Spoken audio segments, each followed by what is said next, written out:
नमस्कार, मैं ब्रजेश राजपूत विस्तार न्यूज़ में आप सबका बहुत स्वागत करता हूं। आज हमारे विस्तार न्यूज़ में जो मेहमान बन के आए हैं वो किसी परिचय के मोहताज नहीं है। वो गज्जाज राव साहब हैं, जिनको हम लोग फिल्मों में पिछले 3 दशकों से लगातार देखते आ रहे हैं।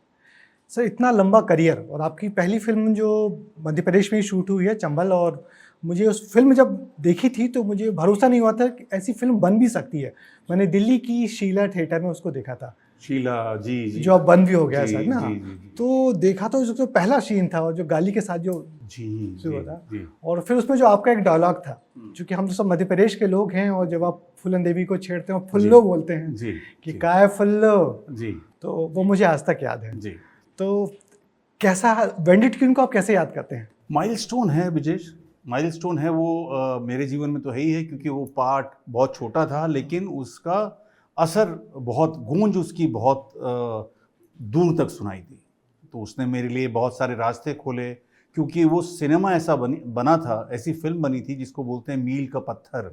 शेखर जी ने वो जो फिल्म बनाई उसकी वजह से सारे कलाकार, मनोज बाजपेयी और निर्मल पांडे, सीमा बिस्वा, सौरभ शुक्ला, तमाम लोग, सभी लोग जो दिल्ली में थे और उनके लिए मुंबई आने का रास्ता खुल गया। तो समझ लीजिए कि वो हम सब लोगों का ग्रीन कार्ड था।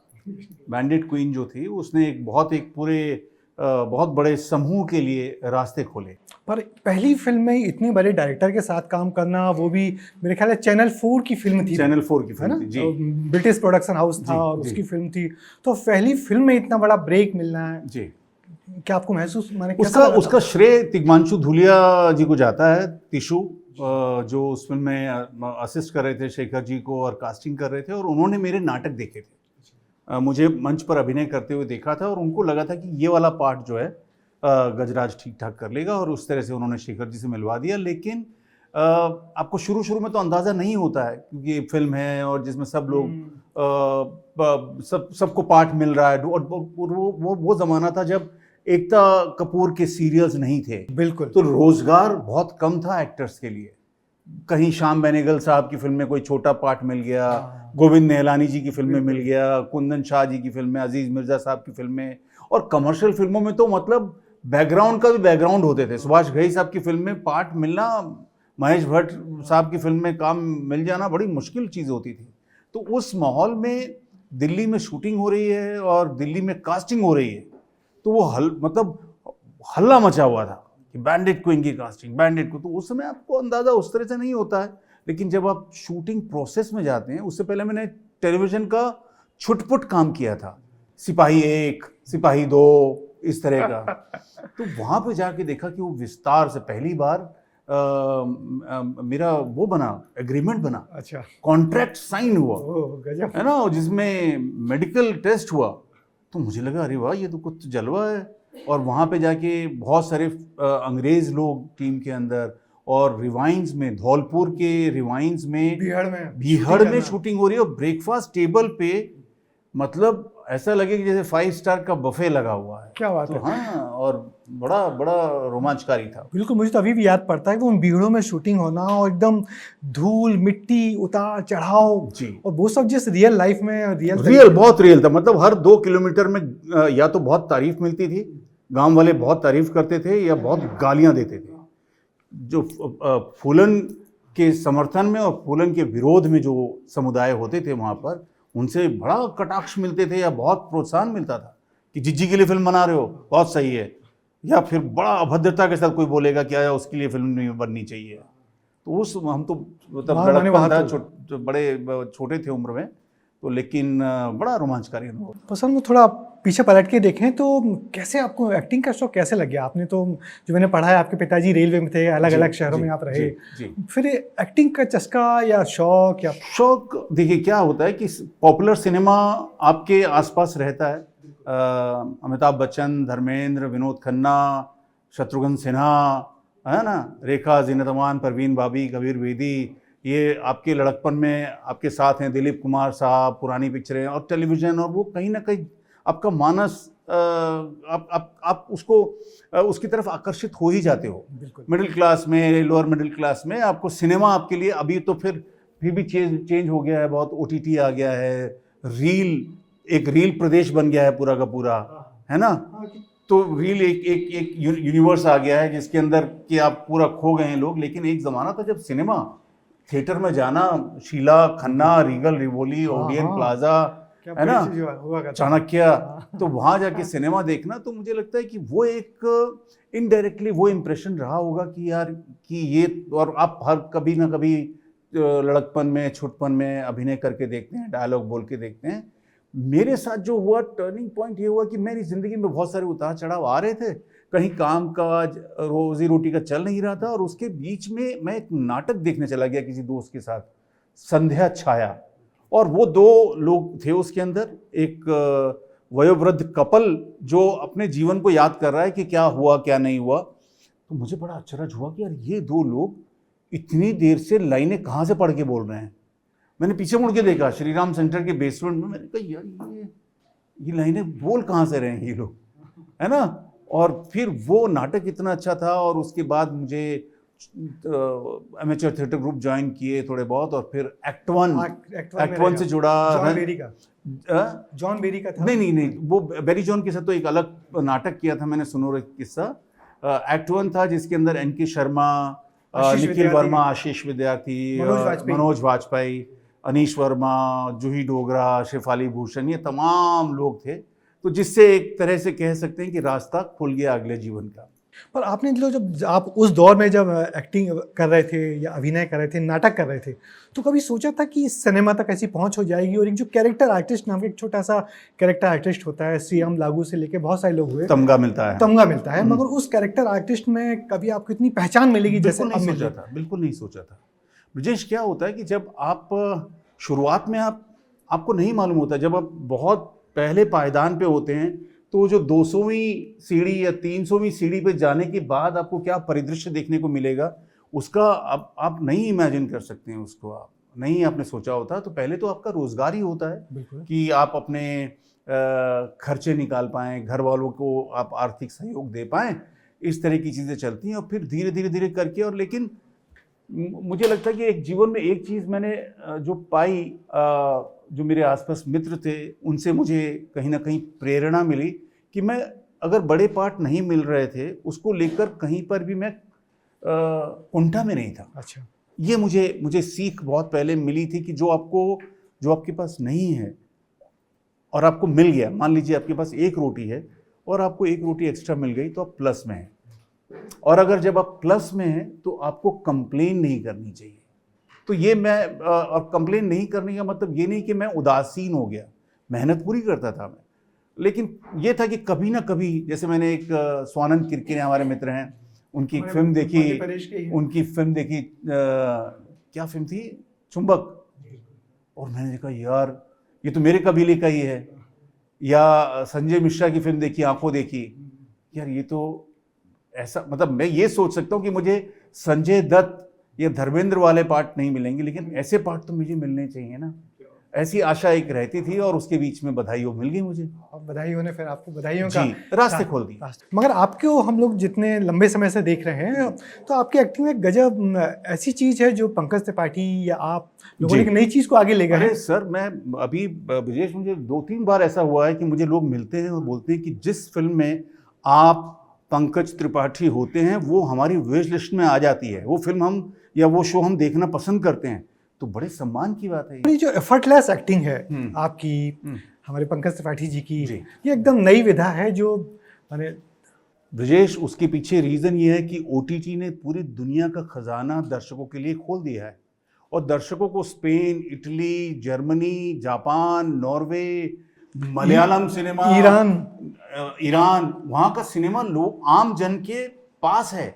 मलयालम सिनेमा पहले क्या होता था कि आप फिल्म फेस्टिवल्स में थोड़ा सा इंटेलेक्चुअल टाइप के लोग ही देख पाते थे कि हमने अल्मोदोवार की फिल्म देखी, अडूर की फिल्म देखी हमने, तो उसी में ही अपने चौड़े होते थे। अब क्या हो गया है कि एक क्लर्क जो है या एक नॉर्मल सेल्समैन है, एक साधारण परिवार है, जो उसके पास वो मलयालम फिल्म है जो सूक्ष्म दर्शनी, वो पहुंच गई है, और उसकी बहुत अच्छी डबिंग होती है, हिंदी में बहुत अच्छी डबिंग हो जाती है। ऐसा नहीं कि आप सिर्फ सबटाइटल से देखो। तो वो जब इतना अच्छा सिनेमा पहुंच गया है, तो फिर दर्शक तो बोलते हैं ना कि नहीं यार ये तो मज़ा नहीं आ रहा है इसके अंदर। मगर उन फिल्मों से आप लोग को सीखते हैं क्या? बिल्कुल बिल्कुल, क्योंकि वो दर्शकों तक वो पहुंच रही है और दर्शक उससे मनोरंजन ले रहे हैं और दर्शक उसको सराह रहे हैं, सराहना दे रहे हैं, तो आपको लगता है कि हाँ, इस तरह की कहानी कहने का अंदाज सही है, आप ऐसा कर सकते हैं।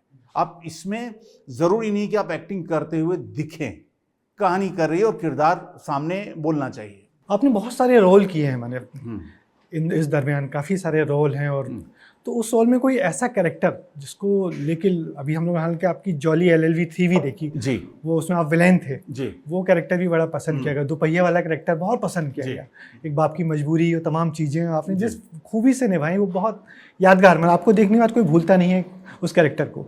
तो ऐसा कोई कैरेक्टर जो आपके जहन में भी हो जिसको आपने इम्प्रोवाइज़ किया हो, या कोई ना कोई कैरेक्टर आपने कहीं से उठाया हो? देखिए ये होता है ब्रजेश कि आप अपने जीवन में आए जो लोग होते हैं उनसे कहीं ना कहीं प्रेरणा लेते हैं।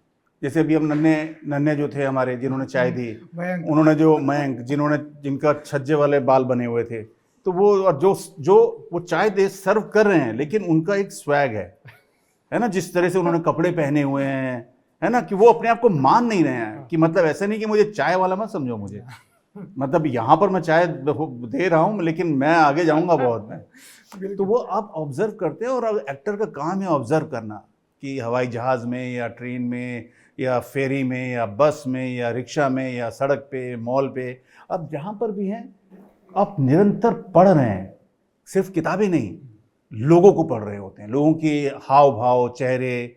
अभी मैं जिस इवेंट में था मध्य प्रदेश टूरिज्म के, तो वहाँ पे मुझे बड़ा मज़ा आता है। कल मैं मृगनेनी स्टोर में था, यहाँ पे जो बड़ा मशहूर है, और वहाँ पे कर्मचारी थे जो बड़े उत्साह से कोई बता रहे थे किसी फंक्शन का, कोई सक्सेसफुल हुआ फंक्शन, अबे मालूम है कि वो वहाँ से चिट्ठी आ गई है, हाँ बड़े अधिकारी बड़े खुश हो रहे हैं उसके अंदर। उसने वो फ़ोन 3 लोगों को किया और 3 लोगों में उनकी परफॉर्मेंस में कोई फ़र्क नहीं आया, और जो उत्साह जो था उनका, जो बताने का एक एक डिटेल गया, फिर फ़ोन आ गया वहाँ से, फिर एसएमएस आया तो फिर हमने फ़ोन कर दिया कि भाई क्या बात हो गई, तो अपन ने बोला कि ऐसा कर लेते हैं। तो मैं तो आप वो ऑब्जर्व करते हैं कि यार ये किरदार मैं कहीं करूँगा, मैं जो एक ही चीज़ को बड़े उत्साह से 3 लोगों को बता रहा है और उतने ही उसके अंदर कहीं से भी वो बोर नहीं हो रहा उस चीज़ को लेकर, सुनने में मज़ा भी आ रहा है, मज़ा आ रहा है। तो जैसे ये वाला है अपना जॉली LLB में हरिभाई खेतान है, तो जैसे, और मुझे क्या होता है कि ब्रिजेश आपको अंदर की बात बताऊं, किसी को बताइएगा मत आप, आप आपस में बात कर रहे हैं, हाँ बताइएगा मत। मुझे क्या लगता है कि हर चीज़ जब भी मैं कर लेता हूँ तो शुरुआत तो बड़े जोश से होती है कि भाई स्क्रिप्ट आ गई, ये किरदार है, ऐसा करेंगे। फिर जब वो कंफर्म हो जाती है, कॉन्ट्रैक्ट साइन हो जाता है, उसके बाद मेरे दिल की धड़कनें बढ़ना शुरू होती हैं। अरे यार इसको कैसे करूँगा, होगा कैसे, गलत तो नहीं फंस गया, और मेरे अंदर बड़े सारे शंकाएं आ जाती हैं हर बार। तो इसी जॉली LLB में भी बड़ी शंकाएं आई कि पहली बार तो मैं रईस हूँ नहीं, हाँ मतलब फटे हाल खस्ता हाल जिंदगी जी है यार, है ना, ईश्वर की दया से थोड़ा बहुत ठीक ठाक हुई है, वो ठीक है, लेकिन आपकी सोच, मनस्थिति तो लोअर मिडिल क्लास वाली है। मन जो बचपन के 15 साल गुजरे हैं 150 स्क्वायर फीट में, वहां से निकलता ही नहीं है दिमाग। मान अभी भी अपनी गाड़ी में बैठता हूँ तो लगता है किसी और की गाड़ी में बैठ रहा हूँ क्या। और मुंबई में जो संघर्ष किया है, हाँ, तो वो सब के बीच में मुझे लगता है कि ये हजारों करोड़ का आदमी मैं लगूंगा क्या। मतलब होता ना कि आपको अटपटा लगता है कि यार ऐसा ना लगे कि बाद में डायरेक्टर 2 दिन की शूट बाद की बोले कि यार इससे गलत कास्टिंग कर दी यार, ये गलत हो गया, अच्छा। तो वो उसमें लेकिन फिर धीरे धीरे कॉस्ट्यूम डिपार्टमेंट आता है, जैसे इसमें वीरा हैं जो कॉस्ट्यूम हमारे डिज़ाइनर हैं और नेशनल अवार्ड विनर हैं, उधम सिंह के लिए उनको मिला हुआ। तो फिर वो जिस तरह के कपड़े लेकर आए, ये जिस तरह से, फिर उसके बाद बात बैठी गई कि उसको किस तरह की उसकी हेयर स्टाइल होगी, ये आदमी इतना धन्ना सेठ है, हजारों करोड़ का मालिक है, वो कैसा होगा, क्या वो, मतलब मैं अंग्रेजी वाला नहीं हूँ, मेरे अंदर वो, जैसे राम कपूर हैं, राम कपूर का बचपन मलाबार हिल्स में बीता है, तो उनके लिए बड़ा आसान है वो स्वैग लाना, मेरे लिए इम्पॉसिबल है, मैं नहीं कर सकता हूँ, मुझे नहीं आता। तो मैं अपने लिमिटेड आवरण में, लिमिटेड मेरे अपने जो मेरे टूल्स हैं उसके अंदर कैसे करूँ। तो जो कॉस्ट्यूम जब एक बार आई, विग लगी, तो थोड़ा सा मुझे भरोसा आया कि यार मैं शायद खींच लूँगा। आपने डायरेक्टर्स की बात की, डायरेक्टर्स को आप बहुत पसंद करते हैं, ऐसा डायरेक्टर जिसका आपकी निभ जाए, उससे सीखने को मिले। आपने दिल से में मणिरत्नम के साथ काम किया हुआ जी, उस समय मेरे पास चॉइसेस नहीं थे। नया नवेला था और उसमें जो काम मिले उसको सहर्ष स्वीकार करना होता था और बड़ा नौसिखिया था। हाँ। लेकिन मणि सर जो हैं वो वाले फिल्म मेकर हैं जिनके लिए और जो छोटे पात्र हैं वो उनके लिए प्रॉप की तरह होते हैं हाँ। कि उसके, और ऐसा नहीं कि और वो एक भाषा का भी विभेद रहता है हाँ। या वो अंग्रेजी में हल्का फुल्का और तमिल जानते हैं और मैं हिंदी जानने वाला, तो मैं कह सकता हूँ कि वो अच्छा हुआ, लेकिन वो लिमिटेड था। वो आप जब आप उस स्तर पर होते हैं तो आप इम्प्रोवाइज नहीं कर सकते हैं। आप अपनी बातें, जैसे शेखर जी के साथ था कि उनके साथ इम्प्रोवाइज किया जा सकता था, आप कुछ और करके दिखा सकते थे, जो लिखा हुआ उससे अलग दिखा। इनफैक्ट वो बोलते थे कि जो डायलॉग्स लिखे हुए हैं उनको रटो मत, अच्छा, उसके आसपास अपने डायलॉग्स बुन लो, बना लो। पर वहाँ उस फिल्म में आपने शाहरुख खान के साथ भी काम किया जी, और शाहरुख खान फिर बड़े बहुत एकदम कद्दावर वो स्टार थे और उस समय स्टार थे है ना? एब्सोल्युटली स्टार थे। उनका जलवा था बहुत जोर से और हमें मतलब और एकदम उनके करीब आके हम काम कर रहे थे, बड़ा अच्छा अनुभव था। और वो भी दिल्ली के ही थे जी जी। तो आपका तो खास ख्याल रखते होंगे। अगेन क्योंकि इतना पात्र हमारा किरदार पर होता है ना कि आप किस तरह का किरदार कर रहे हैं। तो अब जैसे अब मयंक को पूरा दिन तो आप रूम में बुला के बात नहीं करेंगे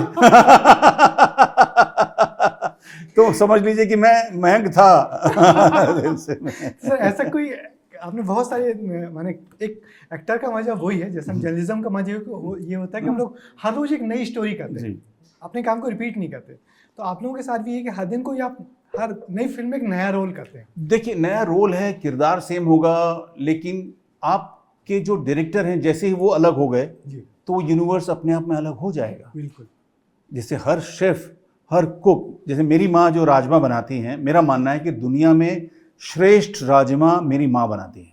सूखा राजमा मेरी माँ से बेहतर कोई बना ही नहीं सकता। भाभी जी अगेन द्वंद्व वहीं पे है, मतलब मैं वो उस वहाँ तक पहुँचता ही नहीं हूँ, मैं कलेश करने से बच जाता हूँ मैं वहाँ पर, क्योंकि मैं बोलता हूँ कि जो गट्टे की सब्जी हमारे घर में बेस्ट बनती है, गट्टे की सब्जी, हाँ, वो मेरी श्रीमती जी बेहतर बनवाती हैं या बना लेती हैं, है ना, कई बार कुक बनाते हैं, तो वो रहता है कि हाँ ये गट्टे की सब्जी मेरी मम्मी से बेहतर है, लेकिन मेरी माँ राजमा जो, तो उसी तरह से फिल्म निर्देशक होते हैं, तो वो हर एक फिल्म निर्देशक अपनी अलग अलग कहानी पकाता है, बुनता है, और जब आप उनके साथ काम करते हैं तो अपने आप, भले ही वो किरदार सिमिलर हो कुछ हद तक, लेकिन क्योंकि कहानी कहने वाला एक नया इंसान है तो आपको नया उसके अंदर आयाम मिल जाता है। बिल्कुल। ऐसा कोई आयाम जो अब आप करना चाहते हो, आपके मन में बड़ी बायोग्राफिकल कुछ पार्ट करने का बड़ा मन है कि अम्बेडकर साहब का कोई पार्ट मिले या इस तरह के कोई आए हैं कुछ लेकिन वो बात आगे बढ़ नहीं पाई कुछ पात्रों का, लेकिन मेरा बड़ा मन है कि कुछ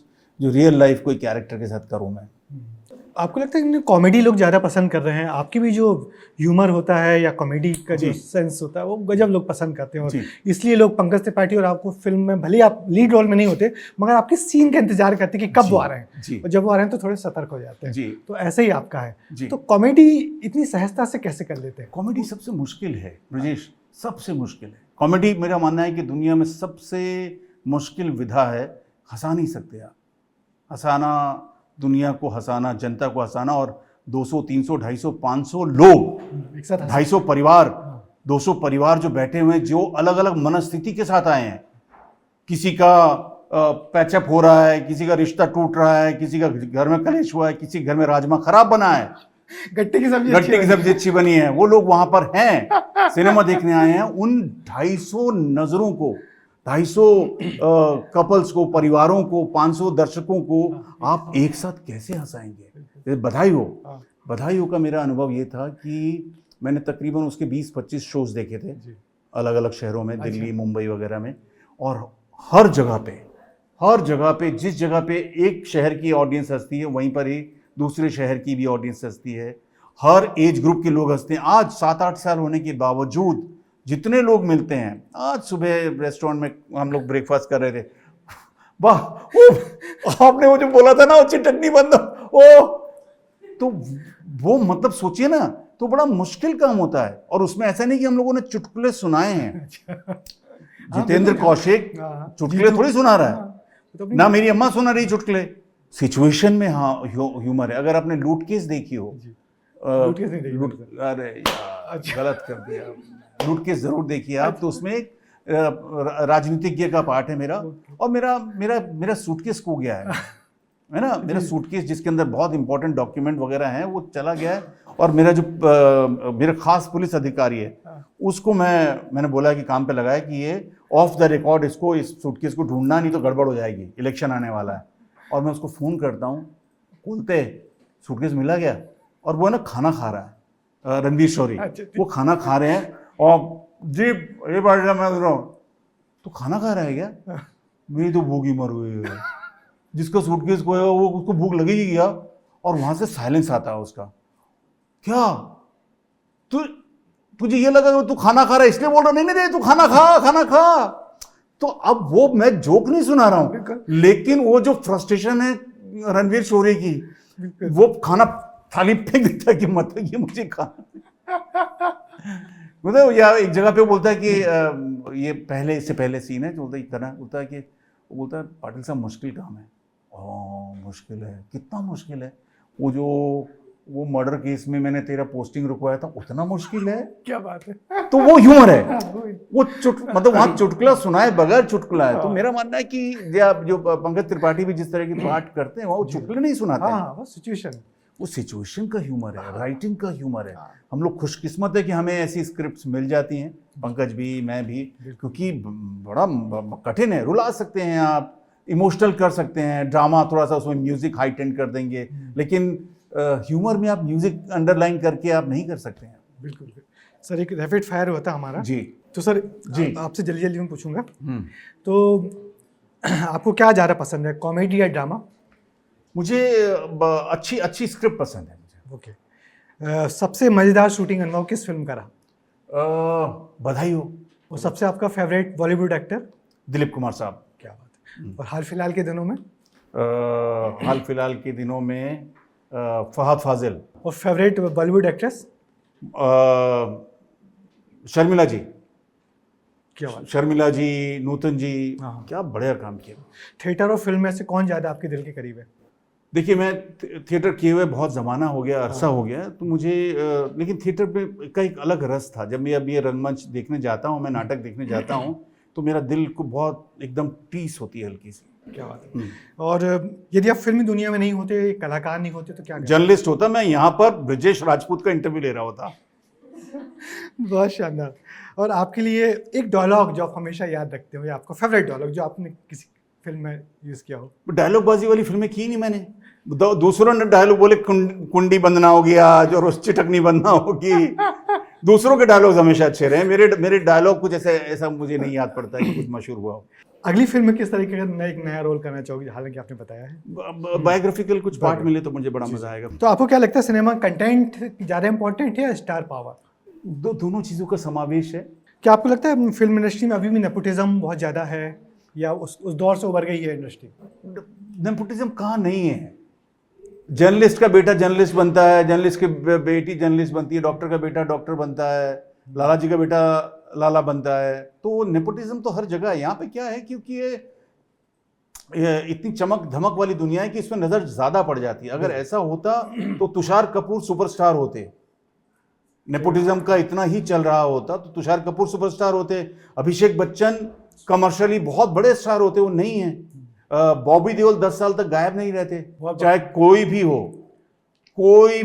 मतलब ऐसा नहीं कि ये फलाने का बेटा और फलाने की बेटी है तो इसको सर्टिफिकेट मिल गया और इतनी सारी पिक्चरें हिट करवानी है ना। ये पहले था। ऐसा होता तो राज कपूर साहब के बच्चे दोनों वो सुपरस्टार होते, वो नहीं हो पाए, है ना। तो आपके अभिनय की सबसे बड़ी ताकत क्या मानते हैं आप? ऑब्जर्वेशन। मुझे लगता है कि मैं लोगों से मिलना पसंद करता हूँ, और जैसे किसी शहर में आया तो वहाँ की हवा महसूस करना चाहता हूँ, लोगों से बात करना चाहता हूँ, उनकी ज़िंदगी में झांकना चाहता हूँ, चोरी करता हूँ वहाँ से। तो वो मुझे इम्पोर्टेंट है मेरे लिए। भोपाल कैसा लगा? भोपाल से क्या चोरी भोपाल करके? बहुत भोपाल से क्या चोरी करके? कल मिले ना वो मृगनैनी वाले। तो यानी उनको जल्दी किसी फिल्म में हम लोग देखेंगे, खींच लेंगे गुरु। गजा जी, आप यहाँ आए, आपको इतना वक्त बिताया, बहुत सारी बातें की आपसे, और फिर भी बहुत सारी बातें करनी। नहीं, और आपने इतना बड़ा यहाँ पर एक संस्था बनाई हुई है इस तरह से, और इतने जागरूक चेहरे दिख रहे हैं हर जगह पर।